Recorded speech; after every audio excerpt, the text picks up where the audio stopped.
Pasang suruh raya di pantai, takkan sama bandai semalam. Berdiri saya bukan bersantai, tetapi semata-mata untuk menyampaikan bahawa pidato saya.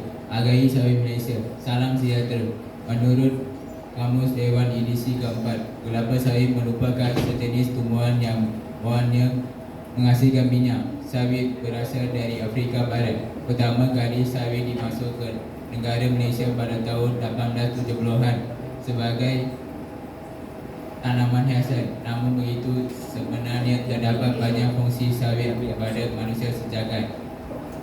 Warga Dewan bertutus minta wasilah pertama, sawit Malaysia dirobat ekonomi negara dimanfaat.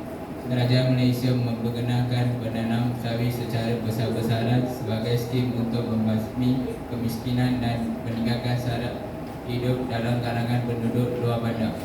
Malaysia telah mengeksport minyak sawit ke hampir 160 negara dengan China, India dan Persatuan Eropah sebagai pasaran terbesarnya. Walaupun banyak negara masih mengamalkan kawalan pergerakan kerana COVID-19, tetapi kemeluan makanan sentiasa ada. Faktor utama yang menyumbang kepada peningkatan harga ialah peningkatan ekspor minyak sawit sehingga 2% pada bulan September berbanding Ogos. Peningkatan ekspor itu disebabkan pembelian oleh India, Bangladesh, Afrika Selatan, Filipina dan Turki. Jelaslah sawit Malaysia dirobat ekonomi negara dimanfaat. Sidang mendengar prihatin. Wasilah kedua, minyak sawit Malaysia dirobat kesihatan diri dimanfaat negara dengan segala diskriminasi dari barat terhadap minyak sawit kita dan produk berkaitannya. Saya ingin berkongsi berbagai manfaat kesihatan yang sebenarnya ditawarkan minyak sawit.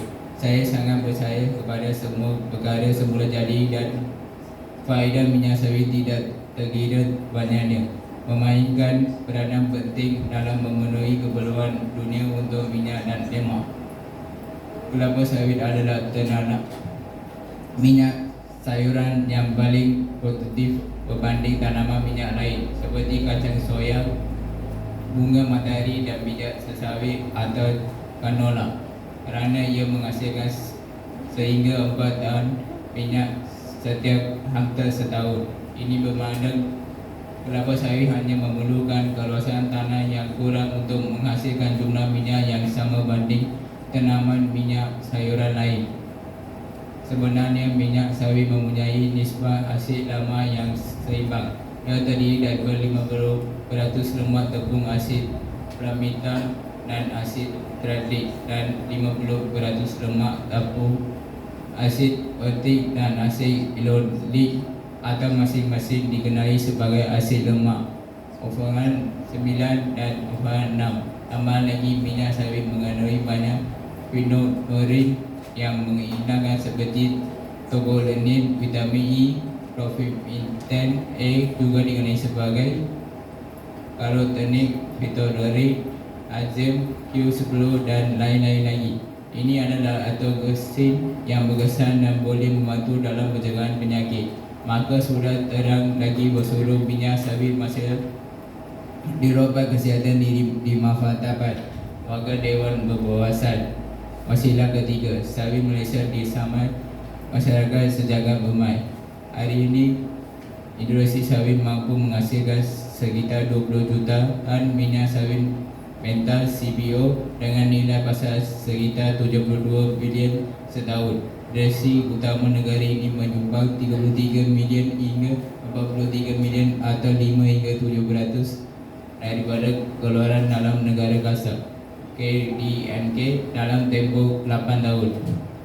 Bukan itu sahaja, industri ini juga memberikan peluang pekerjaan dan manfaat hampir 1 juta orang secara keseluruhan, sama ada aktiviti pada peringkat urang, mahfud, ilian, termasuk petani, pekebun, kecil, besaran, perdagangan domestik dan antarabangsa. Menurut Perangkaan Persatuan Pekebun Kecil Kebangsaan NASH, seramai 6,500 pekebun kecil sawit bergabung di bawah persatuan dan penikmati manfaat besar hasil pengembangan industri sawit di seluruh negara. Justru hari ini terdapat 44 syarikat pelanangan tersenarai dengan nilai modal pasaran sekitar 1,13 bilion, iaitu berkedudukan kelima di Bursa Malaysia selepas sektor kewangan, teknologi dan media, Unity dan perkhidmatan lain. Keberadaan syarikat besar ini bukan sahaja memberikan impak mega kepada peningkatan perekonomian negara, alam menciptakan peluang pekerjaan dalam kalangan rakyat tempatan. Penumbuhan industri penyelidikan minyak sawit Malaysia PORM pada 1979 di bawah Kementerian Perusahaan Utama waktu itu bertujuan melakukan aktiviti penyelidikan dan pembangunan alih sawit. Jelas sawit Malaysia disamai Malaysia sejagat berman. Sekian, terima kasih.